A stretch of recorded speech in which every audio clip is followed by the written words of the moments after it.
Welcome to Takeology with your three boys in the lab. So you can do the cooking. How we doing today, boys? Doing great. Doing great. Doing great, brother. Can't wait till Thursday. 1-0. 1-0. Come on I now. don't know. I don't know about that No, one. sir. Give me the Ravens, baby. Yeah, Give me the Ravens. That'd be the Chiefs dumbest versus pick Ravens of this the Thursday, year. right? As a Chiefs fan, I assume you're ready for that matchup. So People betted on against us all year last year. Keep on doing it, baby. I've got the Chiefs. I actually do have the Chiefs winning that game as well. So You do Avery, you're an so- outlier. You got the Ravens. Yeah, I got them. I don't know what the spread is, but yeah, give me the spread. I think the Ravens come in and absolutely cover the spread. If I had to put a bet down, I'm taking the Ravens all day. To win or just to cover? win. Oh, that's to win. wild. To win the game. I think they outright win. So any spread they get, Outright. I think the Chiefs are favored in the game, which they probably should be, but I think the Ravens are going to come in and win the game. Audience, don't take advice from this man. He's a Steelers fan. I was absolutely hot this weekend. Absolutely hot this weekend with college football. Well, I'll tell you what. Any bet against FSU is a good bet. Good Lord, they're bad. Boston College. Hey, That's all the crazy. way. That's I actually didn't crazy. know that Bill O'Brien was their head coach. Really? Yep. I saw him on the sideline. I was like, No okay, wonder. No wonder. I mean, he didn't work in the NFL, but he can coach a college team. I'll tell you what, they look good. That's not bad. FSU does not look good though at all. No, Actually, no, they don't. so that's Not not one good. bit. Hey, both of our teams, the Dogs and the Hogs, both got them a dub this weekend, so that was good. Georgia looked good. I don't know if you guys watched that game, but Georgia looked good. Mid. Not first half, at least. But all right, well, we got some football this Thursday. We're excited for that. We're ready for that to happen. I bet everybody else is. It's that season, right? We're going to get into a little bit of the lab report today. We got a few things to cover, right? Number one, Ricky Pearsall getting shot. That's crazy, isn't it? I just couldn't. Just a crazy report that came out. People are insane. I don't understand what's. I don't understand what's happening with that. How does this keep happening? What do you People what do you get mean? shot? Like, yeah, is that? I just don't know where they're going to put themselves in these situations. Sometimes the situations come to you. You know what I mean? Sometimes. I mean, but Ricky Pearsall, I think he was out just shopping, minding his own business, and I think he got shot down there in downtown San Francisco. I mean, he was just trying to shop, and dude was robbing a store, and luckily he didn't get seriously hurt. Yeah, that's what I was thinking. Like, at least it's just a small injury, and the dude's not hurt severely. You know what I mean? Not to overshadow. I'm glad he's okay, but it's kind of he's not really a major player right now this season. Now that Ayuk came back, that's a big thing. If it wasn't for Ayuk coming back, then it would be major news. But since Ayuk's back, I don't think Ricky Pearsall will have a much better year this year. He'll be all right, but I don't think he will have just a great year. He'll be a good rookie, a decent rookie. Probably not someone you play much each week unless one of Deebo Samuel or Ayuk get hurt. Or Juwan Jennings. Don't forget about Juwan Jennings out there. Juwan Jennings balled in the Super Bowl. Third and Juwan. So, yeah, he'll be out for 4 games at least, bare minimum, because they put him on the PUP list, I believe. All right, big news, though, for the 49ers. It seems like the 49ers are the talk of the league for the last few weeks. Trent Williams signed a contract extension, and the holdout no longer is in effect. Hey, what do you boys think about that for the organization? How long was the contract that he signed? Yeah, so I was just about to. It's 3 years, 82 million, 48 million at signing, and 25 million signing bonus. So a lot of moolah there. So they paid it up front, is what they did. It's not a cap in the back half. Yeah, they restructured, I guess. What it was it's the same contract basically. They just guaranteed the 42 million. Okay.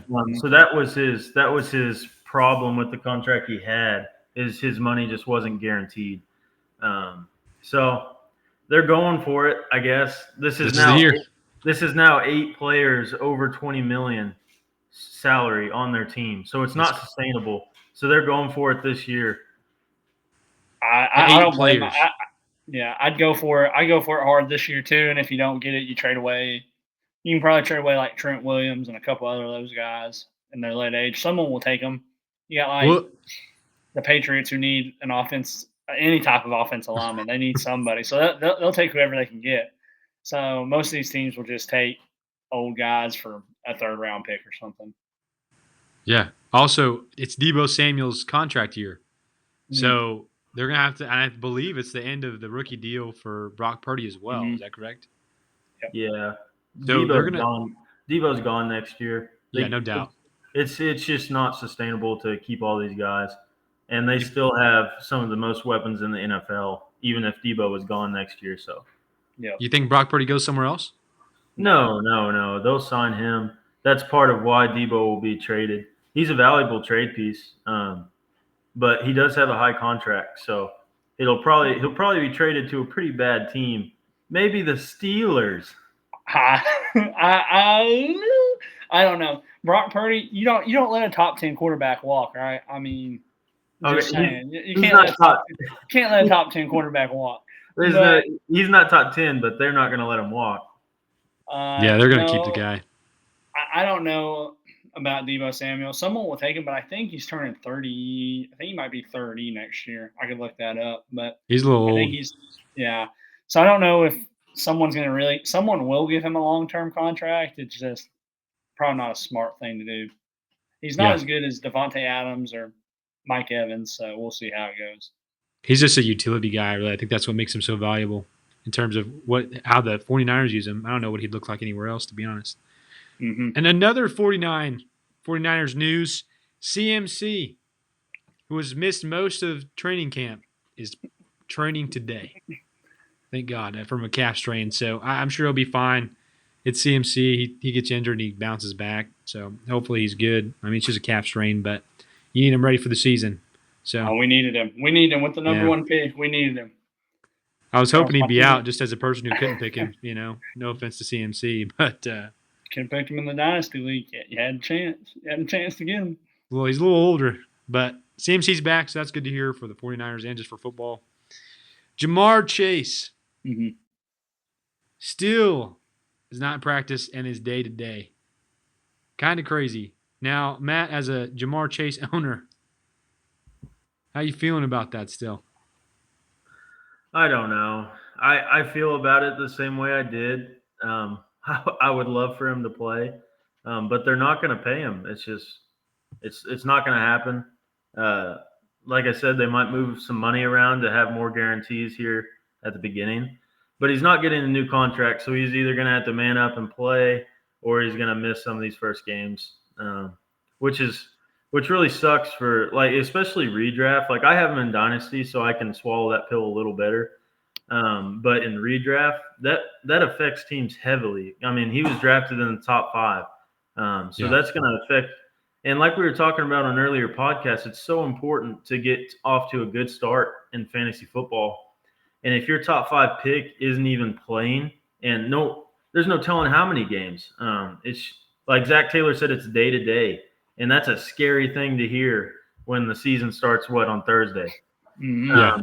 So it's basically a lose-lose for any manager that drafted him this year in redraft, but hopefully he'll be back out there sooner than later.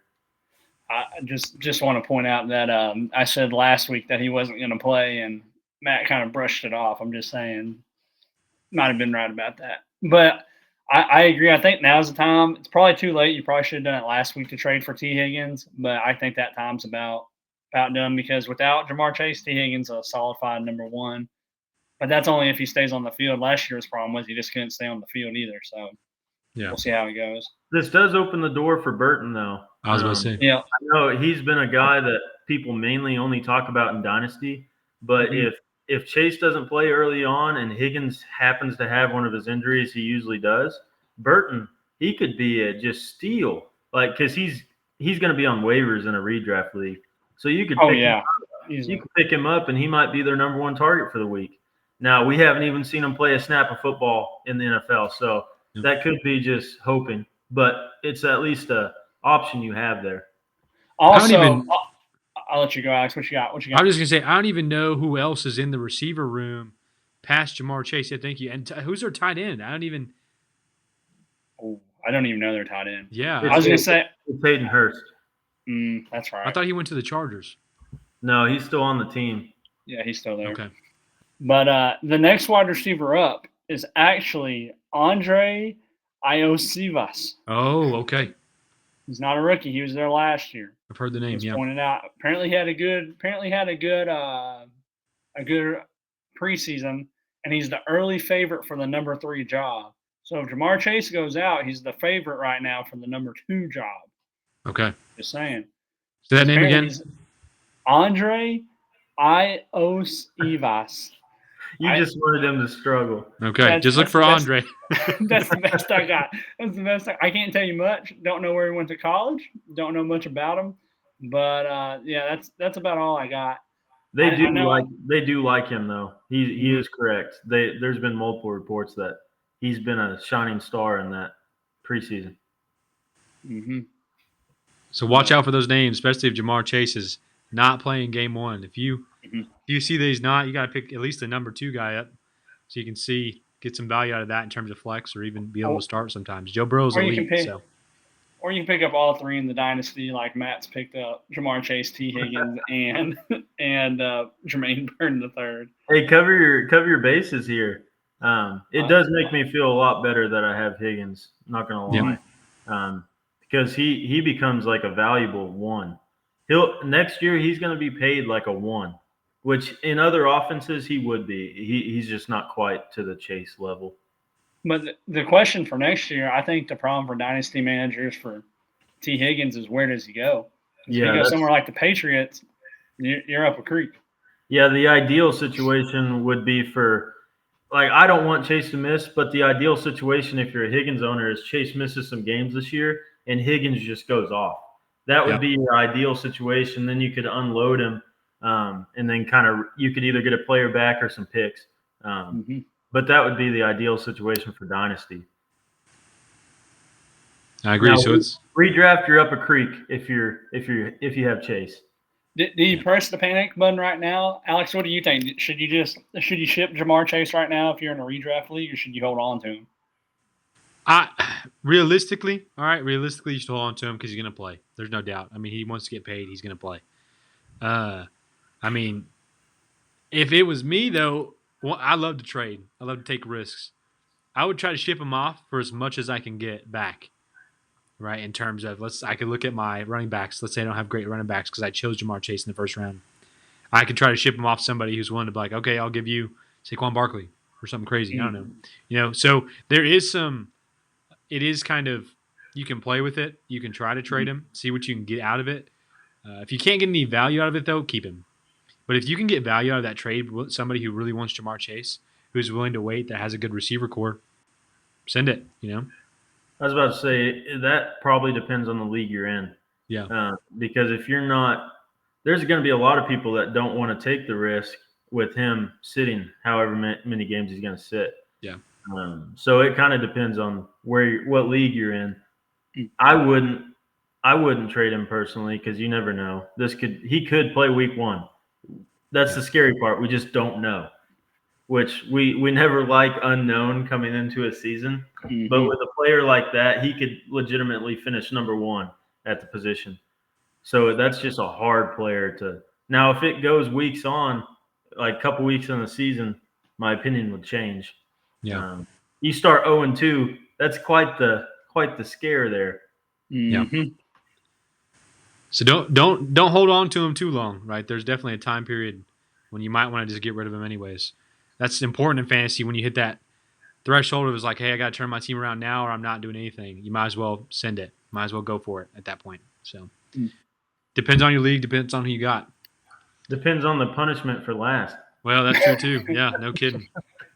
You never know. Are you willing to risk it for the biscuit? Are you really willing for that Sports Illustrated swimsuit edition this year? I'm not afraid, but that's gonna don't want to be me. That's gonna be a fun one. Yeah. You can always send your punishments in to takeallgfootball@outlook.com. See if we can use some of them. Just wanted to plug that real quick, Well, boys, that's the lab report for today. Not too much, nothing crazy. I could have shared about Leonard Fournette, but you guys go look that up yourself, okay? As Leonard Fournette, I like him, but you just go look up Leonard Fournette, okay? See what he's doing out there. We have got some rookies and rising stars that you guys should be looking at this season. Guys that we're fans of as rookies. This is more dynasty necessarily oriented than redraft. Now, some of these rookies are startable in a redraft league, especially if you have a 12 team, but majority of these rookies will probably be more of a dynasty focus. So keep that in mind. But we got some rookies for us today. So I figured, since this segment could be named Roden's Rookies, we would start with Avery Roden here today on the rookies and rising stars. Man, I had a couple we could talk about, but I'm going to go with today. We're going to go with Blake Corum out of the University of Michigan, round 3, pick 83. Now, look, I know it's not the most flashy thing in the world, but get this. Blake Corum handled a ton of usage at Michigan. He rushed for 1,245 yards, 27 touchdowns, 258 attempts. So, I mean, that's a workhorse back. So, I get he's small, though. He is 5'8", 210 pounds. So, I mean, there is some concern for injury, but he dominated Michigan last year behind a good O-line. And you can say what you want. I know NFL teams are ranked based on their O-lines at times, but each O-line in the NFL is decent. I mean, it's better than any college line you could ever have. I mean, they're going against harder defenses, but it's a substantial upgrade. Blake Corum is not going to be super relevant this year. I don't think so. I think this is a later pick, but it could happen. We got the news that Kyren Williams is returning punts, which really I think people are blown a little out of proportion, which you can kind of take advantage of in your leagues. But at the same time, because think about it, your best wide receivers like Antonio Brown return punts. Your guys like I'm trying to think of some other ones, but as a Steelers fan, Cooper Kupp, when his MVP or his Super Bowl MVP season, he did it. So this isn't the first star to do it. It just you look at it more because he got injured last year. But I mean, he's explosive, he's quick, so you expect Williams to do that. Blake Corum is going to get touches. I saw a little analytic that he will probably get double-digit touches later in the season. I think that could be true because Sean McVay isn't really a split running back committee type of coach, but the year they won the Super Bowl, they were a split back committee. So that's just one thing to look at. I don't think it will be 15-15, but it could be at times if Williams is injured or it's lagging, he could get 10 to 15 touches a game later in the season. I think earlier in the season, though, he might get 6-7 touches a game.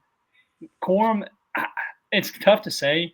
Definitely a handcuff if you have him. If you have Williams in the redraft, you have to have Corum. It's kind of like McCaffrey and Mason now. Like you have to have them because those are such volume running backs. There's no one else behind them either. I think they cut Henderson from last year. The other running back left to go to the Texans. So there's no one else in this running back room. It really is just Blake Corum and Williams. So I don't think this year, I think as a handcuff you have to have him. But in the years coming up, if something happens to Williams, Corum's going to be a high-value pick. I like it. I personally am more scared of the Kyren news than you are. But Blake Corum was phenomenal at the goal line work at Michigan. So if with this news, Sean McVay likes to use the one running back per drive. They don't come out, they play all 3 snaps. Mm-hmm. So if Kyren returns a punt and then Blake Corum's the one that goes out with the offense, he has a potential to just get a touchdown on that drive. There's such a good offense. It's just such a good offense. That's why I didn't like the punt news because Kyren's just going to be missing drives. That's just the downside of it. But in Dynasty or redraft, Kyren can get hurt. It's just part of the position he plays. And he's already an injury-prone player. So if Kyren goes down, he's an automatic number 1 waiver wire pickup during that week. So I like the pick. I fully support it. Yeah, I definitely agree with you. I like Blake Corum, one of the top kind of running backs out of the class that came out of this draft class here recently, honestly. he's played against the top talent in terms of, I mean, they won a championship, so he's played against some good talent even in terms of defenses. The punt, I do agree. The punt return news is just not good for me. It kind of lowers the value, in my opinion, of Kyren Williams. Like where Kyren Williams is going, I'd rather take a Jahmyr Gibbs or a Saquon Barkley at that end of the turn, just because the risk is there. And he's kind of, I mean, Kyren's kind of tiny too, I believe. I don't know the measurements necessarily, but he's not a big guy. I also saw a post when they talked about it on ESPN that Sean McVay had made a statement that he loves Blake Corum, and the third guy's Ronnie Rivers, and they ran him a little bit last year. So I definitely think that they'll use more than just Kyren Williams. So Blake Corum is a good anchor pickup, even if you don't have Kyren, stash him, because Kyren is. I mean, there's a big chance he gets hurt, especially doing punt returns. So be looking out for Blake Corum for sure. If you're in the one running back, like if you're in the hero running back draft strategy, late in the draft, Corum, like your last pick, Corum's not a bad pick. He could definitely be a running back in the top 10. Say Kyren misses a week, like I think that offense is that good. He could top 10. Wow. He could be just like a week streamer. He could legitimately be in the top 10 for that week, which that's a good pick with your last pick of the draft. You're kind of taking shots at that point anyway. So, yeah, I agree. And as a Williams manager in the Dynasty League, just saying there might have been a couple trades sent out. Haven't got any responses yet. So if that tells you the market on them right now. Kind of like how we said about Chase, some people don't want to take him. It's kind of the same way about Williams right now, which is crazy because say he does get the punt news, are we all just overreacting to it and this guy has a top 2 season again? I would say yes. Who knows? There's going to be at the end of this season, we could look absolutely stupid if we overreact. It's just part of it. Yeah. Last year, Matt had Rachaad White. After 2 weeks of bad production, he shipped him away. And Rachaad White actually ended up being a pretty decent running back. So sometimes that can happen, Absolutely jump the gun. That's good knowledge to have, actually, because you never want to overreact to something, especially in that small of a sample size. I was just upset. That's all it was. And I traded him for Stevenson. And Stevenson had an awful year. Yeah. So just don't overreact and just let it play out for at least 4 weeks just to see a bigger sample size. Yeah. It's like the 2 years ago when I dropped Dameon Pierce on his rookie season, and Matt McDonald decided to pick him up, and he actually popped off that year. That was kind of tough. I still got second. Yep. So hold on to him. That was a championship year. Anyways. Shut up. Right. Moving on. So we've got Blake Corum as our first rookie. Matt, why don't you go ahead and give us one of your rookies and rising stars for this season? So my guy's Brian Thomas Jr. This guy, he is very valuable in Dynasty, but I also think he can be valuable in redraft this year. So they lost Zay Jones and Calvin Ridley in the offseason. A total vacated targets from those two is 200. It's got to go somewhere. And Gabe Davis, he is just a route running machine who just doesn't get targets. He's going to get the deep ones, but other than that, he's just out there for cardio. So I do think he'll get a big portion of that 200 vacated targets. And then this offense wasn't as bad as people acted like last year. Trevor Lawrence was just awful. He really wasn't that bad. He was injured. What were they off to? An 8-3 start, and then they were hot. Yeah, they were the number 1 seed in the AFC. So I really think this offense is actually pretty good. They were ranked 13th overall in total yards last year, so they can get it done. I like Doug Peterson. He's a good coach, Super Bowl winning coach. And then Trevor Lawrence did still throw for 4,000 yards last year at a 68% completion percentage. And he threw for 21 touchdowns. That's the downside of last year. The touchdowns just weren't there. Him and Ridley missed on so many red zone opportunities. Like, they were just slightly off. And at LSU, Brian Thomas he only played 1 full season there.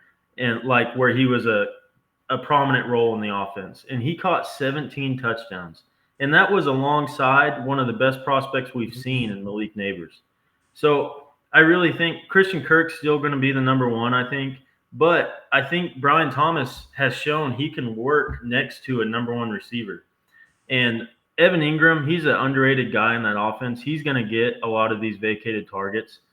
He almost set what was it, the catches record for tight ends last year?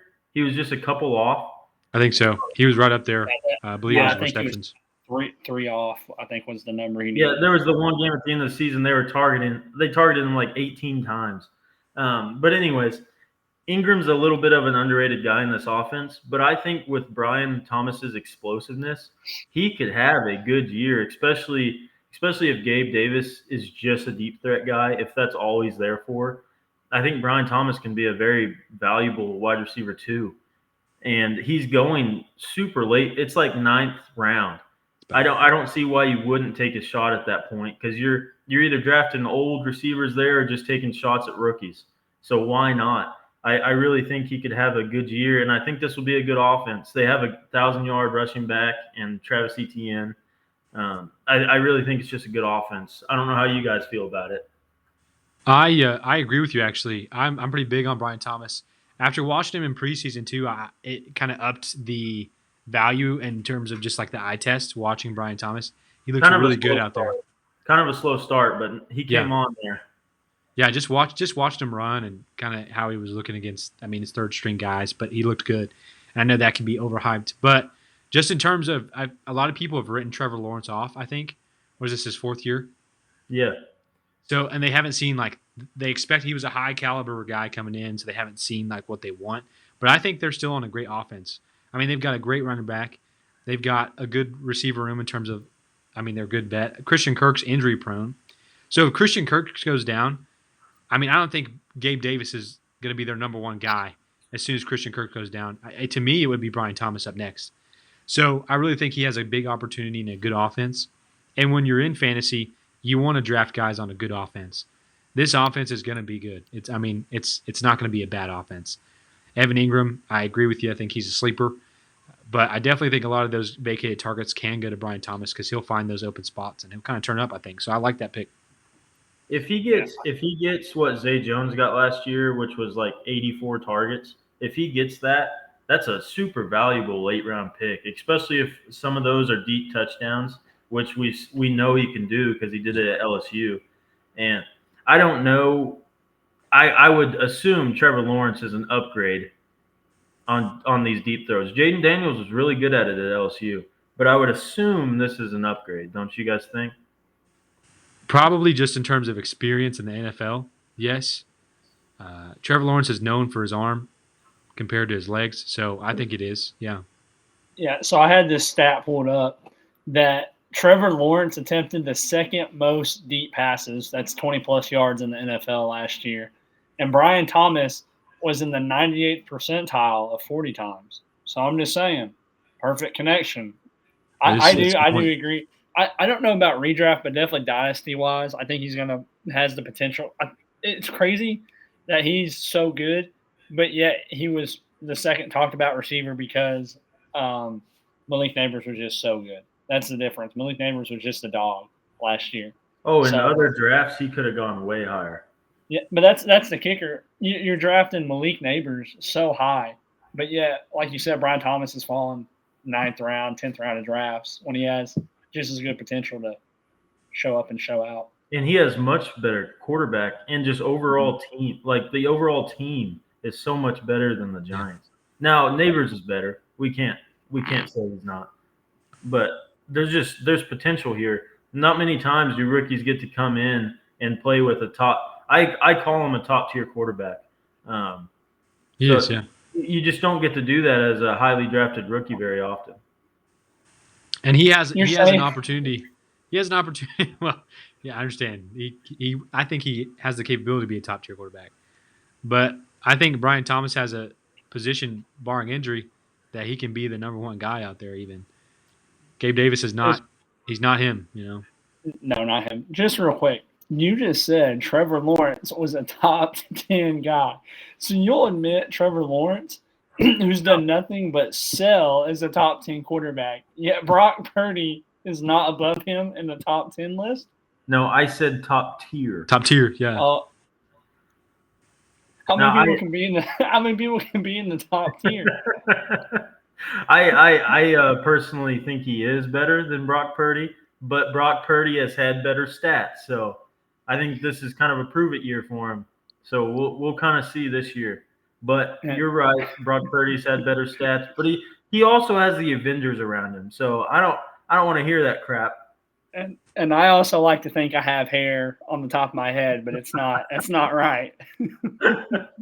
But I all you're saying, I agree though. I think he's prime because he'll get with Christian Kirk, and he's not going to get the wide receiver one treatment. And with you can argue Gabe Davis. It depends how teams look at him. If teams look at Gabe Davis as being more experienced, then he might get the corner three or a linebacker if he plays the inside receiver. So I agree that if he gets those 83 to 90 targets that Zay Jones got, he's loaded. He's primed for a good. If that's the case in redraft, I agree. He should be going way higher than the 9th round. It's great ADP value. I don't care who you are. Mm-hmm. Especially I don't know who goes around him in terms of the draft, but he's a good pickup. He's in the group of like all the other rookies. Like he's with Ladd McConkey, Keon Coleman. So you kind of just have to take a shot on who you think is going to do the best this year. Between him and Ladd McConkey would be a tough pick. That's one, but definitely him over Keon Coleman every day. I agree. Ladd McConkey's fighting for a one spot, except for Josh Palmer. We have a Josh Palmer. Oh, hang on, my boy. I'm telling you, he's going to come out. If we y'all don't even know, if we had a betting thing, I would bet he gets over 15 points first game. Josh Palmer over 15 points first game. We can write it down. We can write down the bet. Are you portraying this? Put it down, Josh Palmer, 15 points first game. I'm calling it right now. Do you agree with this bet? Not at all. Not at all. I also disagree. So you love Palmer, and I get the potential he's got, but to be the one in that offense. But are they really going to throw it that much? Give me 15. Give me 15 points. I think he gets 15. He definitely gets over 10, but I'm saying I'm confident in my pick. Wow. I could wide receiver one. I could agree with 15 yards. No. 15 plays, maybe. Dang. So, Avery, you are betting that Josh Palmer is going to get 15 points first game. 15 fantasy points. First game. Write it down. I'm calling it. It's down. It's on the board here. So Monday's podcast, we're gonna bring this up, and he's gonna have like 6 points, and we're gonna be laughing at you. You're gonna find out. You're gonna find out the truth this year. We'll see. This year, you're about to find out the truth. The reason I drafted him in all 4 leagues, Josh Palmer. Here we go, baby. Here we go. Josh Palmer ride season. All right. Well, we just talked about one LSU rookie receiver. I also wanted to talk about Malik Neighbors. I'm big on this guy. There is a few downsides in terms of ADP value where you have to take him, but I'm big on Malik Neighbors. So in 3 years at LSU, right, he had 189 receptions, 3,003 yards, and 21 touchdowns with an average of 15.9 yards through his career per reception. So he's a dog. I mean, he's one of the highly touted receivers coming in from this draft class. Marvin Harrison, I mean, if he wouldn't have been this draft class, Malik Neighbors, first one off the board, guaranteed. He led all college receivers in 2023, and he was number 1 in reception and yards in SEC, which is a great program anyways. I mean, there's tons of talent out of the SEC. So he's a dog. Committed out of college. He's already has the stats and the pedigree to show he's a good receiver. He's projected for 214 fantasy points, 75 receptions, 1,031 yards, and 5 touchdowns. So to put that kind of in perspective, last year, Chris Olave had those kind of stats at the end of the season. He had 1,123 yards and 5 touchdowns and was receiver 16. So just from his projections in terms of that could be, I don't think that's the floor. The floor could be really low with this offense. But the fact that he could be a number 16 receiver, and because he's the number one guy, he's guaranteed the number one guy. This receiver room is awful. They've got Wan'Dale Robinson, Darius Slayton, Jalen Hyatt, and Javon Baker. I mean, this receiver room has nobody. Okay, last year Slayton led the Giants in yards with 770 yards. So he's the number 2 guy, and he had 770 yards last year. It's just awful, awful team. Now, obviously, Tommy DeVito was throwing him the ball, okay, and Daniel Jones. But I like Tommy could do it. Don't you hate? Don't you hate? He won Player of the Week. Just saying, don't hate. He did. Tommy DeVito. He could be. Well, he's not really going to be anything. So they've lost Barkley, which was a majority of their offense. So their offense, to me, in some ways, have honestly downgraded. Other than Malik Nabers, Devin Singletary will be consistent. But in terms of Malik Nabers, you got to pick him. He is the number 1 guy, and honestly, I think they will pepper him with the ball. They will throw him the ball. So if he pans out to be what they expect him to be in terms of his college career, this guy is going to be a top receiver in the years to come. Dynasty, it's no question. You take Malik Nabers. He's a young guy, and if they can get a quarterback in the future, he can be a top-tier receiver. This year, he's good for redraft. I mean, the ADP value is a little high. That's one thing where I'm kind of nervous about just because the quarterback play is awful. We haven't seen anything from Daniel Jones. Now, I know the Giants believe in Daniel Jones, but personally I don't, okay? So that's the only negative in terms of drafting Malik Nabers. There's more positives than the one negative because we've seen some receivers that have a bad quarterback can still be fantasy relevant. I mean, Chris Olave last year with Derek Carr was number 16. You know what I mean? Not that I think Derek Carr's leaps and bounds is better than Daniel Jones, but Malik Nabers is a top standout guy. You can't not take a shot at him.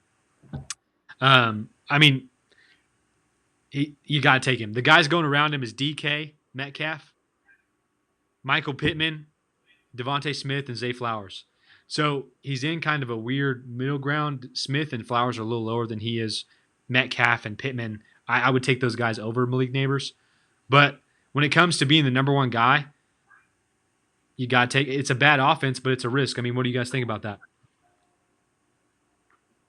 I think his value is going to be coming from the targets. If you're in a PPR league, I don't have any problem reaching a little bit or just taking him around those other guys. I would take DK and Pittman above him. Yeah, me too. But like over Zay Flowers, I have no question I would take him.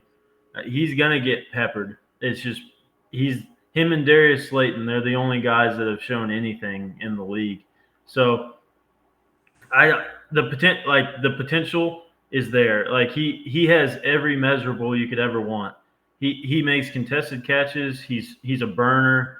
I don't see if he had a good quarterback, he would be phenomenal. Which he probably will. He'll get a rookie next year, I would assume, unless they sign Dak Prescott next year, since he'll be a free agent. That'd be sexy. I think it's worth it where you're taking him just because the targets alone. Now, if you're in like a standard league or a half PPR, I don't think he's as valuable. But in a PPR, I would have no problem taking him where he's going. Yeah, he'll catch that ball. I agree. Yeah, I agree. Now, me personally, I was the number 6 pick in a 12-team redraft not too long ago.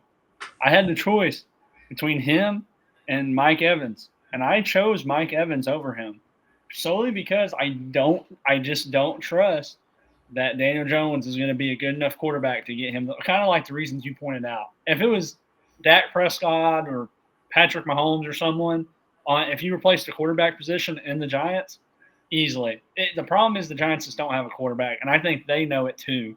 So my personal opinion, and I think he actually slipped almost to the 4th round in one of my redrafts, solely because no one wanted to take the chance. Because what happens if you go to take the chance on them this year and it doesn't pan out? Say the Giants are just awful offensive line, awful Daniel Jones, and then you're drafting a guy. What are you drafting him in? Like 3rd round ADP, 2nd? He's high. He's right behind Marvin Harrison and them. So you're drafting the guy that the floor could be 7 points a game. So I think he'll get more than that. But worst comes to worst, The problem is he's going to get the number one, just as I pointed out earlier, or Matt, how Brian Thomas is going to get the third corner coverage. He's going to get the first corner coverage because he's the best one on the team already. So that's one of the problems. So I think the ceiling is high. He could have 20-point games, but he could also hit 7-point games, and 5 are very reasonable. I mean, you saw the Cowboys blow them out by 40 last year.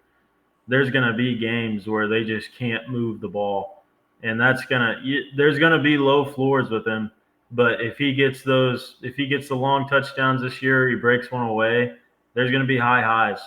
It's just if you're ready for a roller coaster ride, I wouldn't have a problem drafting him. But it's going to be a roller coaster this year. You just have to expect that.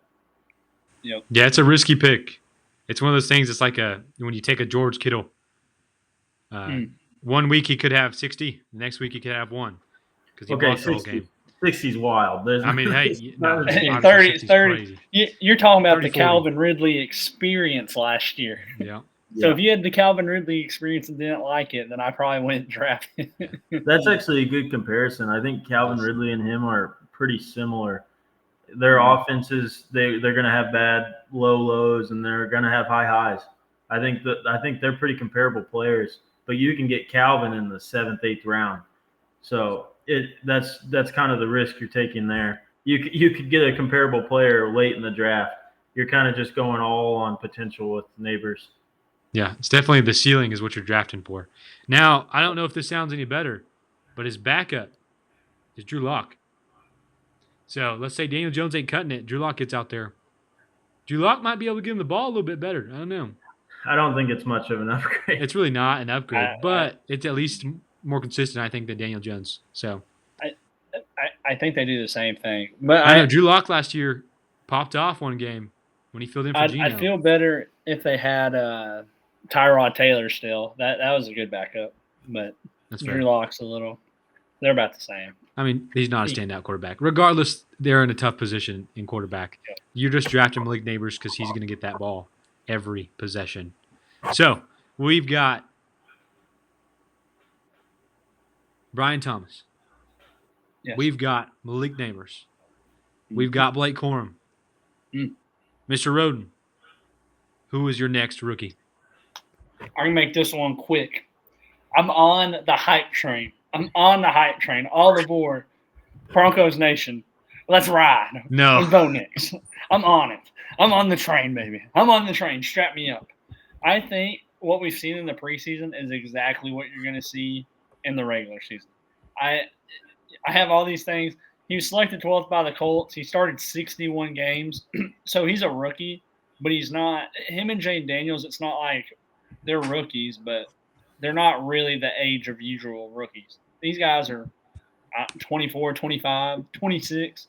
With that extra COVID year, you have older guys coming into the draft. That's a huge thing. Now, he attempted 1,936 passes across 3 seasons at Auburn and 2 at Oregon. That's crazy. It's just crazy numbers. He had the highest accuracy ever, 77.4. And that's crazy as well. 45 touchdowns compared to 3 interceptions. Dude doesn't throw picks.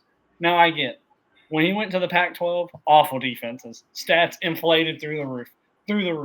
But at the SEC, he was a very capable quarterback going up against top-level competition. And honestly, if he had a defense worth anything, we would have seen Oregon and the college football playoffs last year. They could have beat Washington. They just didn't do anything to deserve. The defense was so bad. It was like us going out there and playing, giving up 60 a game. It's just awful. So I do think his stats are a little inflated.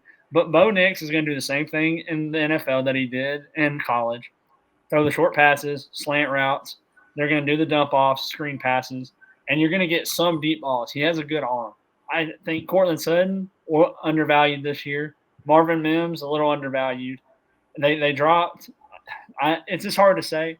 But I think the Broncos' offense is going to be slightly better. It's not like we're going to come out here and say they're the 2018 Chiefs that put up like 40 a game or something. We're not talking about this offense. We're talking someone that's going to put up 25 a game, 24 a game, which is still pretty good. So I think they're going to score because their defense is not very good. So that's just what I'm assuming. I'm going to assume, though, that they're going to drive down the field. He's going to be just like Russ in a way, except he ain't going to run more. He's going to throw the short passes, and he's going to throw about 1 out of every 6 long balls. Hopefully they connect. Cortland Sutton has just somehow popped off at the end of his career. It's like he's trying to revive it. And so I think I'm on the hype train. I think Bo Nix is there. I don't have him. I want him. And I'm probably going to go out and trade for him as much as I can. So Bo Nix, hype train, I'm on it. Now, the only negative, I'll give this real quick. He has to play some tough defenses in that division. Chiefs, good defense. Raiders, good defense. Chargers, probably going to have a decent defense because with some coaches, they're just going to have a good defense. That's Jim Harbaugh. He's just going to have a good one. And so that's just the reality of it. He's going to have to play good defenses. But playing 61 games in college, have you not seen it all already? What else are you going to see? It's just better talent. You've already seen every coverage. You've seen man. You've seen zone. He could probably go out there blind and guess what coverage it was just by, 61 games. Come on now. But I'm on the hype train. What y'all boys think? I'm all in. Bo Nix. Listen, I talked about it on a podcast before. He's going to have a good season. I really do think he is. I think he's going to be a good rookie. Definitely dynasty pick. He's in an offense where Sean Payton's going to let him rock. You talked about short passes, screens. What did Drew Brees do? He did the same thing. Listen, I'm not saying Bo Nix is Drew Brees, but he might as well be. Let me tell you, Bo Nix, I love it. I love the pick. Troy Franklin's the guy from Oregon as well that they got, correct? Mm-hmm. So I think he's a good, decent value in terms of like maybe in the future later on. If Bo Nix is something and the offense begins to turn up, I actually even think Javonte Williams might have a good year this year. So it's not going to be the worst offense in the NFL, but I think Bo Nix is going to have a good season. So I'm all in. Let's ride that train, Avery. Let's ride that train. Let's ride that train, baby. Let's ride. Woo woo! All right, while you can. Give it to us, Matt. Give us the downside. We know Matt's not a believer. He ain't on the train. The train's leaving the station. You ain't on it, Matt. Just know. No. Just know. I'm not buying a ticket to this train. This guy. I don't like comparisons to one of the best quarterbacks ever, which is what you did there. I don't love that. I think he will come in. He'll be a completion percentage guy. He'll be like Mac Jones' rookie year. Like he had good stats, but I think what you're going to see this year is what he's going to be his whole career. He's just a dog. No, he's just going to be a middling level quarterback. I think he will have a good completion percentage because Peyton's going to scheme him some open receivers, but I don't trust any of the receivers on the team just because rookie quarterbacks never really are able to keep a fantasy relevant wide receiver during the course of a season. And it's been kind of sad.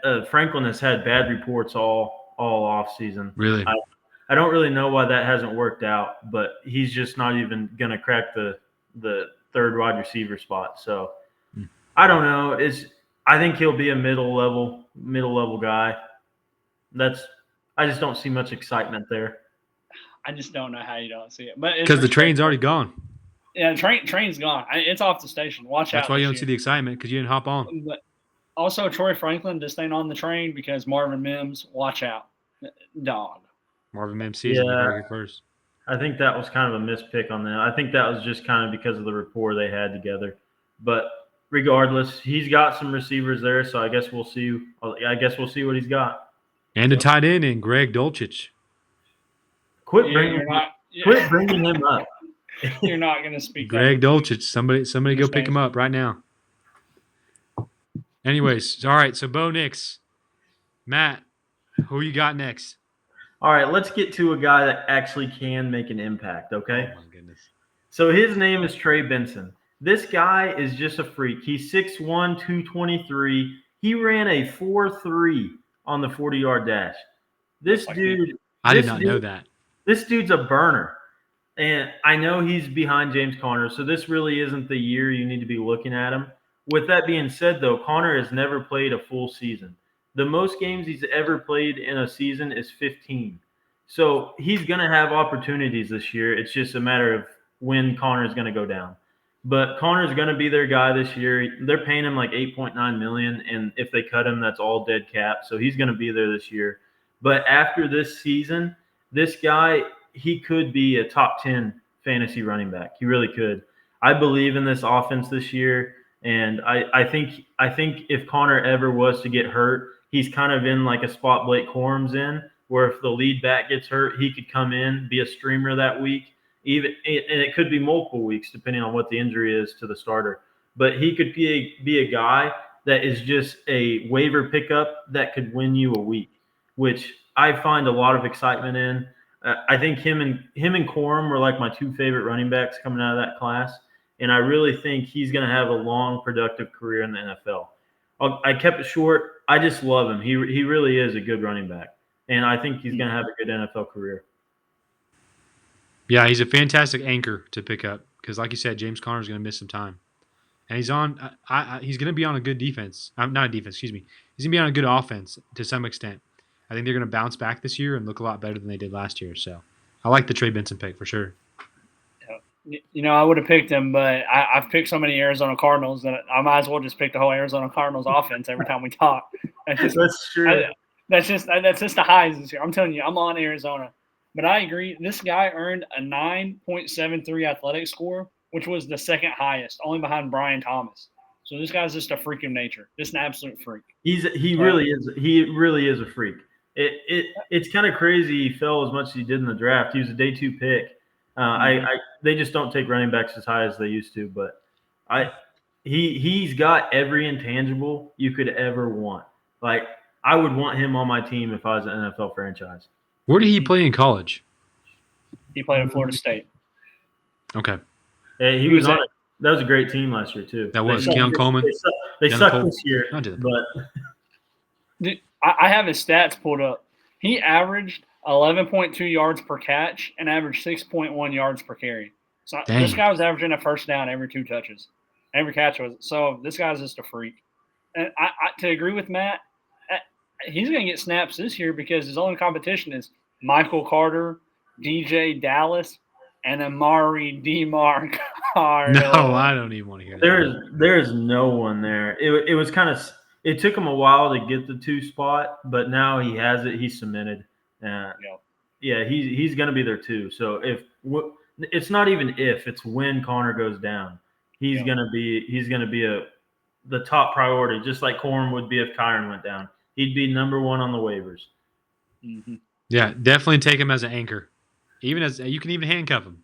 I'm not a big fan of handcuffs, but I understand these 2 players are handcuffing them now at least. All I'm saying, he's 6'1", 223. I'm 6'2", 225.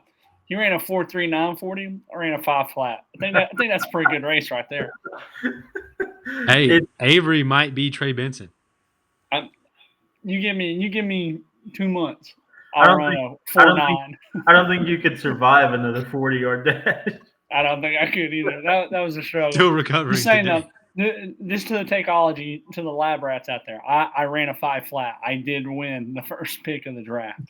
Let that be known. That is true. Lots of injuries that night. Lots of pain. Pulled hammies. It was bad. Scars everywhere. But it was worth it for that number 1 pick. So it was absolutely worth it. Absolutely. All right, Trey Benson. Who does that leave? That leaves me, right? Last one. You guys ready for this? That leaves you. Let's hear it. It better be better than Bo Nix. You better be on. It better be pretty good. It's tough to be better than Bo Nix. But let me tell you, Jaden Daniels is about to have a crazy season. I'm a huge fan of Jaden Daniels just in terms of his ADP value. His ADP is 115.1. He's projected for 287 fantasy points, 3,397 yards in passing, 20 touchdowns, 533 rushing yards, and 6 touchdowns. This guy was a stud in college. He was a unit. That's why he's the Heisman. And it took him a little bit to get there, but that last year was fantastic.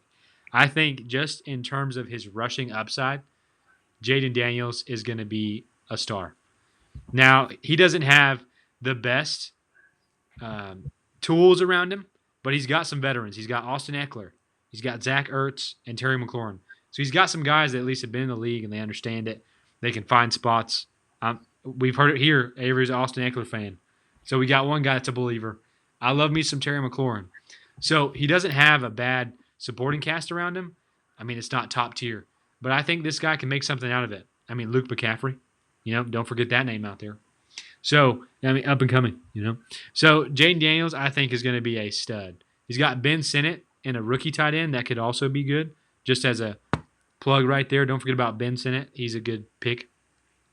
But when a quarterback can have a rushing touchdown upside, they will do design runs for this guy. Just the fact that he can not only get it in the air, he can get it on the ground himself. He is definitely a pickup. I think he's a good pickup in terms of, let's say you picked like a Jordan Love. Pick up a Jaden Daniels right down there at the bottom too to kind of stack. I picked up Anthony Richardson, and I tried to pick up Jaden Daniels too just to have a safety net there. If you're going to go a no quarterback strategy and punt it, he's a good guy to maybe even take a risk and start him. Because just in terms of alone of rushing upside and passing, this guy will be electric. And I am excited to see him ball out this year. What do you guys think about him? I absolutely love it. If you take a quarterback and he's a pocket passer, getting Jaden Daniels late in the draft just kind of gives you an out, because we've seen with pocket passers they kind of have to throw for like 40 plus touchdowns for them to have like a top season. Like I hate the scoring formats. It's a different argument. I don't like how it favors the rushing quarterback so much, which we don't have to have that conversation. It's annoying how they get so much more opportunity to put up points. But that being set aside, if you get a pocket passer, pick up Jaden Daniels. He's going so late in the drafts. It's an automatic pickup. Now with how much he rushes, we saw me and Avery when we watched, and Alex, he's a Georgia fan, so we all were watching the SEC all the time, and he would just take some massive hits. He does not go down. So that's why if you're going to take Jaden Daniels, I wouldn't take two rushing quarterbacks. I would take a pocket passer and Jaden Daniels just so you have some security, because he can get hurt in a matter of a second if he takes one of those big hits. But I love the pick. He's got the potential. It's endless potential, honestly, because if he gets double-digit rushing touchdowns, which is a possibility, he could have a phenomenal year. Yeah. He threw for 40 touchdowns last year. I thought that was insane. He had two of the best receivers in college football. Just that number alone is crazy, which that is the reason why. But he also had 10 touchdowns on the ground. So this guy does it both sides. So I'm a big fan. Avery, what do you think of this? Man, I feel like I'm over-invested in the Washington Commanders right now because I have Ben Sinnott, Luke McCaffrey, and Austin Eckler. I might need to trade some people in our dynasty league, but I don't think it's a bad pick. Here's my question: where do you think he's going to finish this year? I understand, like the Bo Nix pick I had. I think he finishes top 20. I don't think he's maybe top 15. That's if they're just an amazing offense. Yeah. Where do you think really that Jaden Daniels is going to finish? Is he going to crack? The key is, I think, does he crack the top 10? Do you think he finishes over guys like Dak Prescott, Caleb, maybe not even Dak Prescott. You got guys like Caleb Williams. I'm trying to think of some other guys on that.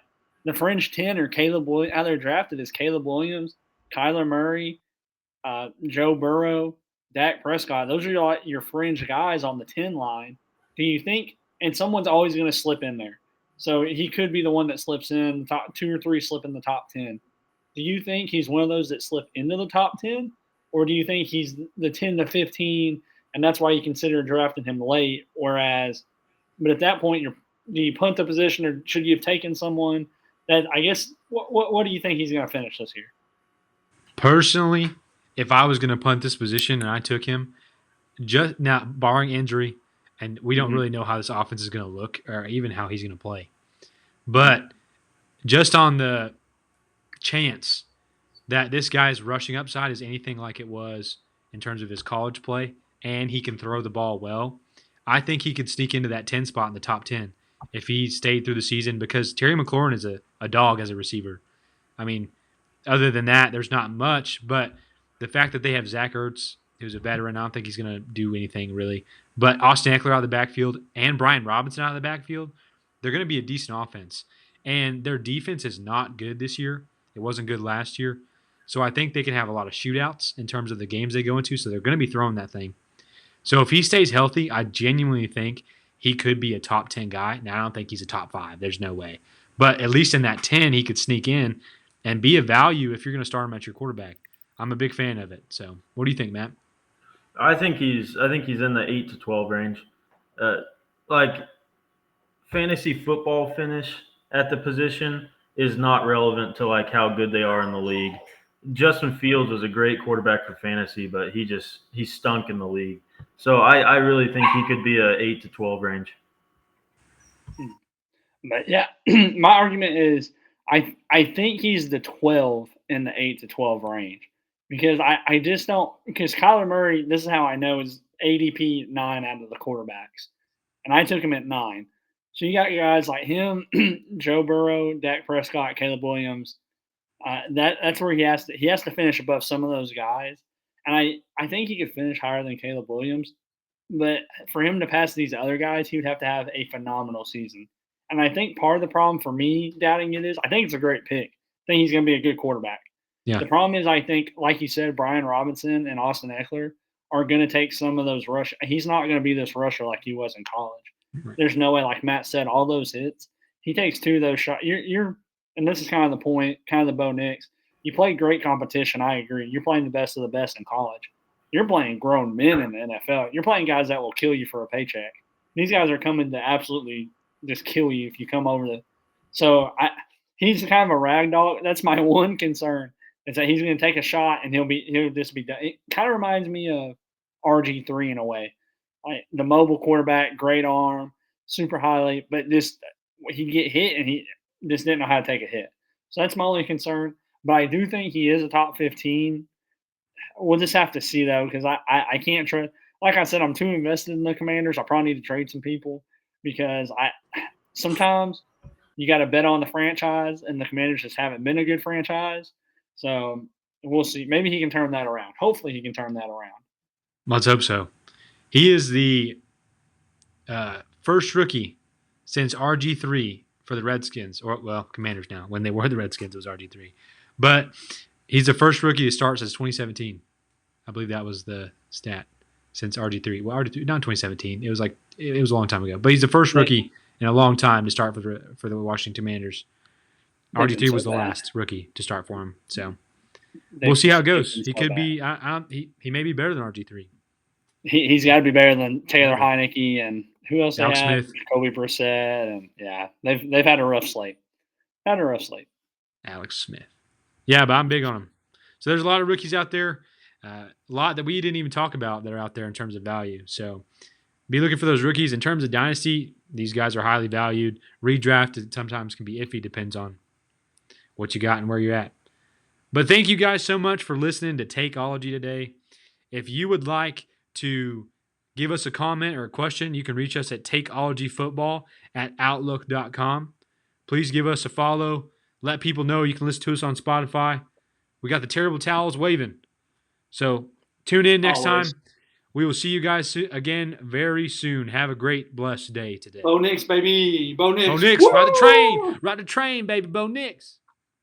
Have a good one.